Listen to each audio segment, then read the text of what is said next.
Cambridge IELTS 2 by the University of Cambridge Local Examination Syndicate. Published by Cambridge University Press, 2000. This recording is copyright. Cassette 2, Side 1. Test 3. You will hear a number of different recordings, and you will have to answer questions on what you hear. There will be time for you to read the instructions and questions, and you will have a chance to check your work. All the recordings will be played once only. The test is in 4 sections. Write all your answers in the listening question booklet. At the end of the test, you will be given 10 minutes to transfer your answers to an answer sheet. Now turn to Section 1.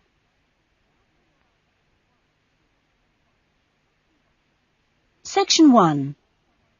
You will hear someone being asked their opinion of a new television station.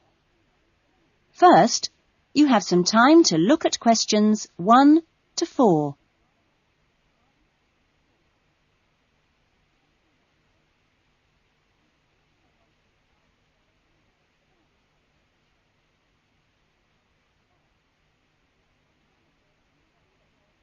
You will see that there is an example that has been done for you.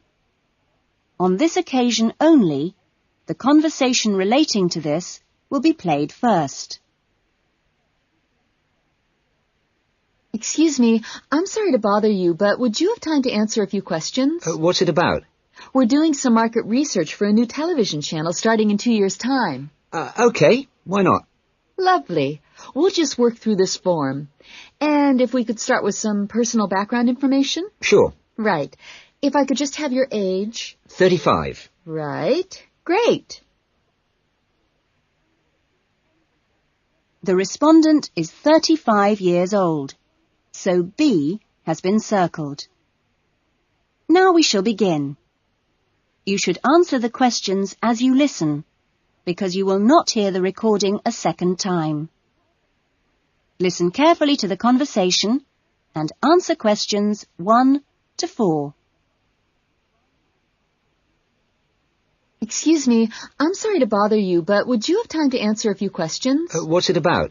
We're doing some market research for a new television channel starting in 2 years' time. Okay, why not? Lovely. We'll just work through this form. And if we could start with some personal background information? Sure. Right. If I could just have your age? 35. Right. Great. And your job? Systems analyst. But for the form, I don't know whether it would count as professional or business or what. What do you think? Okay, it's more like business. Fine. And would you mind my asking about your salary, or we can leave it blank? No, I don't mind. It's 40,000 a year. Oh, thank you. Right. About your current watching habits. What would you say is your main reason for watching TV? Well, at work, I tend to read for information and what have you, so I'd say that with TV, it probably just helps me relax and unwind. Fine. And how many hours a day, on average, do you watch TV? Not a lot, really. I should say just over an hour. You now have some time to look at questions 5 to 10.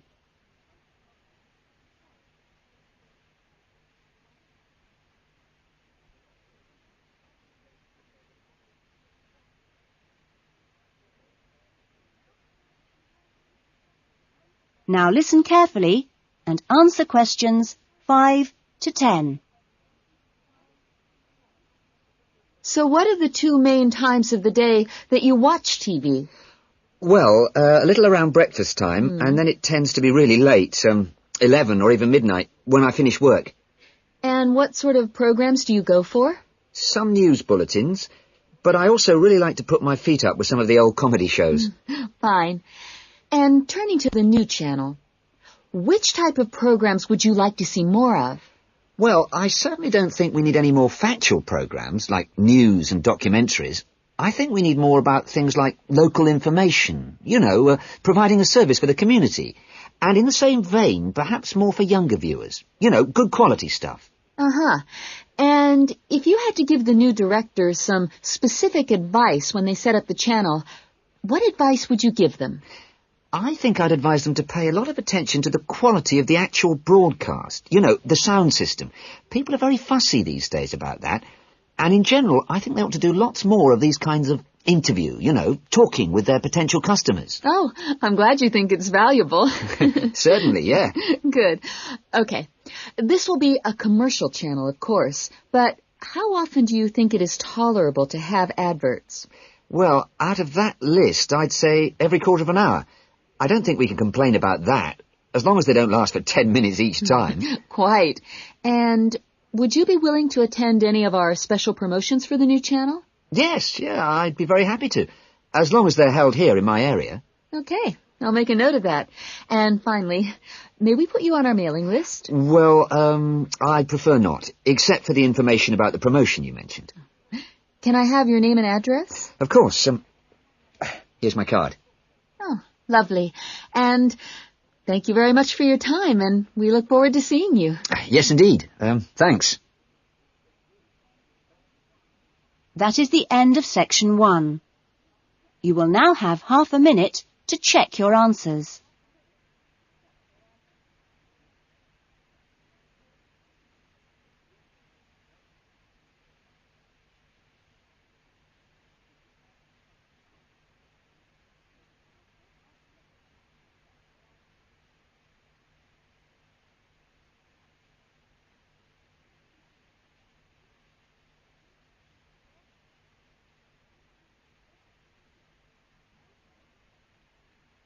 Now turn to section 2.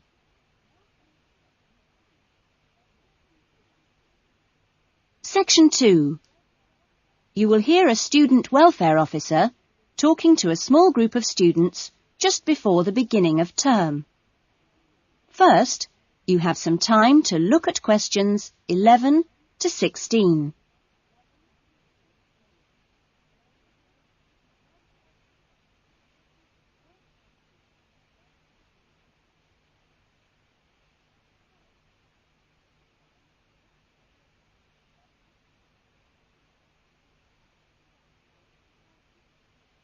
Now listen carefully to the talk and answer questions 11 to 16.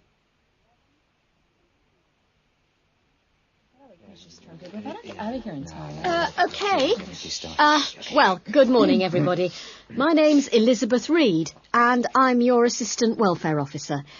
What I'd like to do now is tell you a little more about some of the social facilities available on the campus, and also to tell you something about what the town has to offer. As you probably know already, the Student Union Building is the main centre of social life here, as indeed it is in most British universities. The Union runs a weekly programme of events for all tastes. Oh, everything from discos to talks by guest speakers. Many of these events are fundraising activities for charities, which the Union takes very seriously. They manage the Students' Union paper shop, selling magazines and newspapers, as well as stationery, sweets and so on. Let me see. There's the ticket shop, where you can get some very good deals on, well, for example, coaches to London, or inexpensive charter flights. As cheap as you'll get anywhere, people say. Or tickets for big pop groups playing here or at other venues all over the country. Or plays in London. Oh, and we mustn't forget the Union cafeteria and the big new diner. Yes, did you have a question? Yeah, does the Union also provide help with any problems? I mean, advice on financial problems, for example. Or does the university provide that? Yes, the Union run their own advice service, offering help with financial matters, such as grants. I'm sure you realise anything medical should be discussed with the University Medical Service, which also has an excellent counselling centre. I think that was made clear yesterday. However, the Union has its own officer who can give advice on legal problems. You now have some time to look at questions 17 to 20.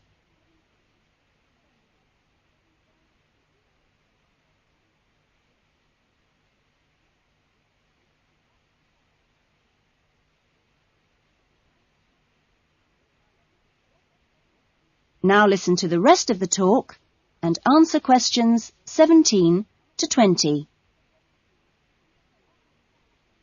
Now, on to Radford. For a town of its size, Radford has some unusually good leisure and community facilities and has quite a good shopping centre with an interesting range of shops. As you go into Radford, there's a new, well, quite new, Olympic-sized swimming pool. That's on the outskirts at a place called Renton. Above the pool, there's a high-tech fitness centre. Are there any ice skaters here? No? Oh, pity. The facilities for ice skating are excellent. Well, the new Metro Tower, right in the centre of town, has got an ice rink and a sports hall for squash, badminton, volleyball and several other indoor sports. And in the same building, there's a new cinema with 6 screens. Then, let me see, in the main square, just 2 minutes' walk from the Metro Tower, there's the Theatre Royal, which often gets London productions on tour. And in the streets nearby, you can find a good range of inexpensive restaurants, including Indian, Chinese, Thai and Italian. That is the end of section 2. You will now have half a minute to check your answers.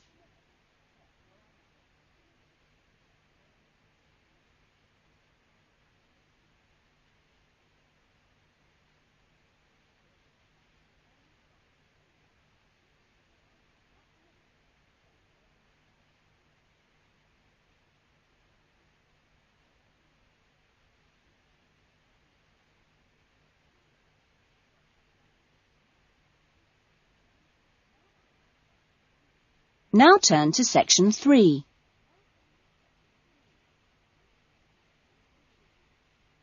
Section 3. You will hear a tutor, Dr. Simon, talking to some of his students about writing a dissertation.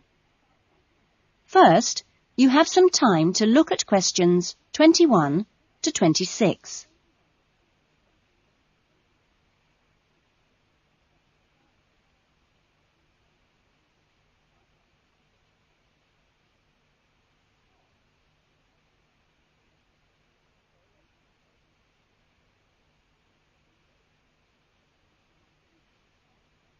Now listen to the discussion and answer questions 21 to 26. OK, welcome back to the new term. Hope you've had a good break and that you're looking forward to writing your dissertation.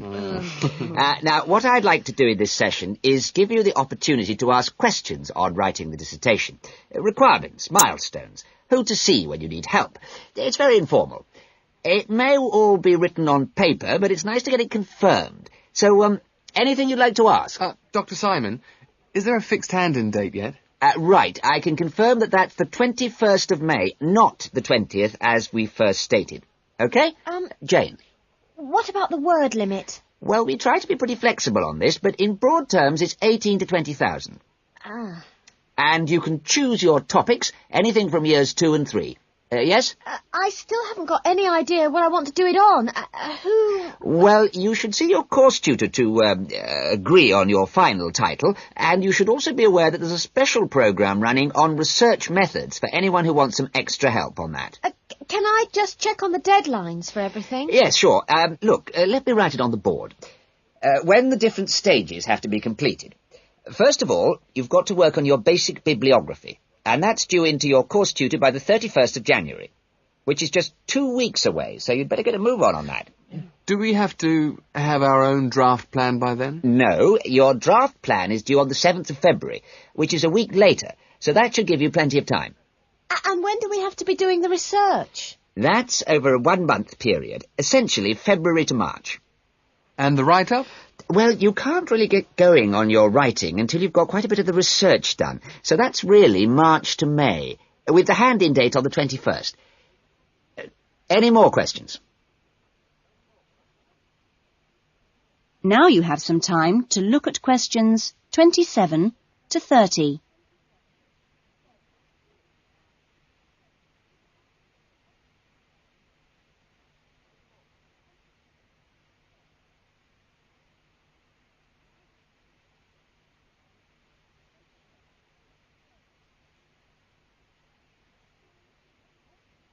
Now listen to the rest of the discussion and answer questions 27 to 30. Well, sir, just some advice, really. It's about computers. Would you advise us to buy one? What can I say, Andy? I know it's a massive expense, but I really feel it would be of great benefit. You can always look in the student union adverts for second-hand ones. Yes? I've been looking at some of last year's dissertations. Oh, is that a good idea, sir? I heard... Well, I don't think you should read them in detail too early, or you might end up taking more of their ideas than you realise. But yes, it really is the best guide you can have to the expectations of what's expected when you write a dissertation. Sorry, Jane, I interrupted you. That's okay. It's just that they did a lot of research using questionnaires. Is that a good idea? I think questionnaires are very good at telling you how people fill in questionnaires. But to be frank, they tell you very little else. Avoid them. About interviews, is it okay if we interview you? The tutors? I don't see why not. They don't have any special contribution to make, but you can if you want.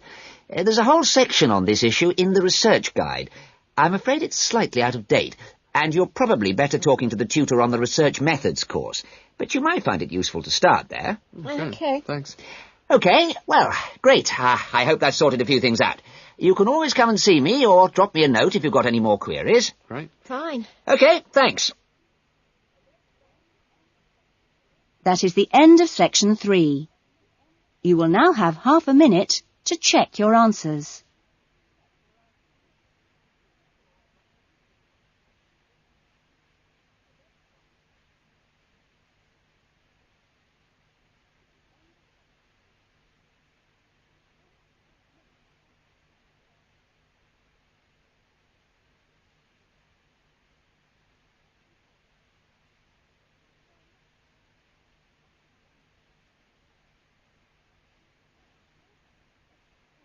Now turn to section 4.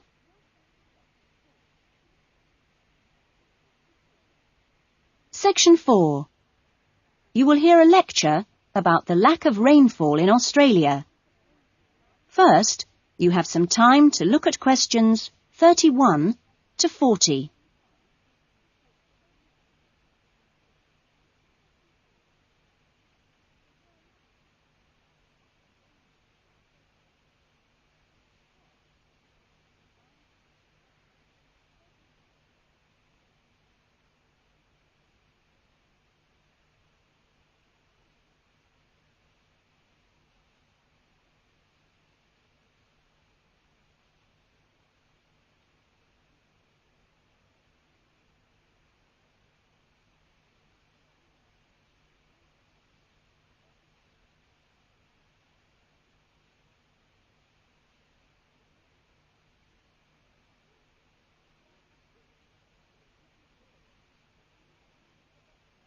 Now listen to the lecture and answer questions 31 to 40. Good morning. This morning, we are continuing our look at Australia and its natural problems. Actually, dryness, or aridity, as it is generally called by geographers, is probably the most challenging of Australia's natural problems. And so it's very important in this course for you to have a good understanding of the subject. For Australia, water is a precious resource, and its wise management is of the greatest importance. As I've said, Australia is a dry continent, second only to Antarctica in its lack of rainfall.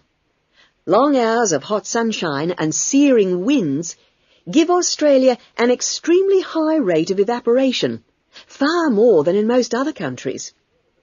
It's estimated that approximately 87% of Australia's rainfall is lost through evaporation, compared with just over 60% in Europe and Africa, and 48% in North America. You generally think of Africa as being a very hot and dry place, but it's not in comparison with Australia. In many parts of Australia, standing water, that is, dams, puddles and so forth, dry up rapidly, and some rainfall barely penetrates the soil. The reason for this is that the moisture is absorbed by thirsty plants. Some parts of Australia are dry because rainwater seeps quickly through sandy soils and into the rock below. In parts of Australia, this water, which seeps through the sandy soil, collects underground to form underground lakes. Water from these subterranean lakes can be pumped to the surface and tapped, and so used for various purposes above the ground. In fact, extensive underground water resources are available over more than half of Australia's land area. But most of the water is too salty to be used for human consumption or for the irrigation of crops. However, most inland farmers do rely on this water for watering their animals and, where possible, to a lesser extent, for irrigation. Underground water can flow very large distances and can be kept in underground reservoirs for a very long time. Water from these underground reservoirs bubbles to the surface as springs in some parts of the country, and these rare sources of permanent water were vital to early explorers of inland Australia and to other pioneers last century who used the springs for survival. But in many places, levels have fallen drastically through continuous use over the years. This has necessitated the pumping of the water to the surface. Remarkably, underground water sources in Australia supply about 18% of total water consumption. So you can see it's quite an important source of water in this dry land. So, most of the consumption of water in Australia comes from water which is kept above ground. More than 300 dams regulate river flows around the country. The dams store water for a variety of functions. The rural irrigation of crops, without which many productive areas of the country would not be able to be farmed. The regulation of flooding, a serious problem which will be dealt with later in the course. And last but not least, the harnessing of the force of gravity for the generation of electricity. That is all we have time for this morning, but you'll be able to do further study on this important area in the library. I have a handout here with references on the subject, so if you're interested, please come up to the desk and take a copy. Next week's lecture is a case study of an outback farm, and it'll be going into detail about some of the problems we've discussed here. That is the end of section 4. You will now have half a minute to check your answers.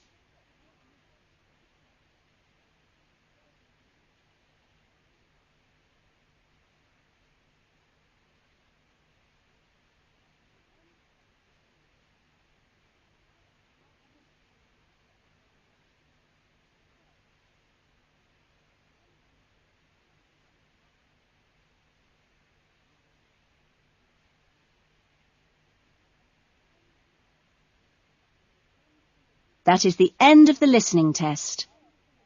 In the IELTS test, you would now have 10 minutes to transfer your answers to the listening answer sheet. That is the end of side 1.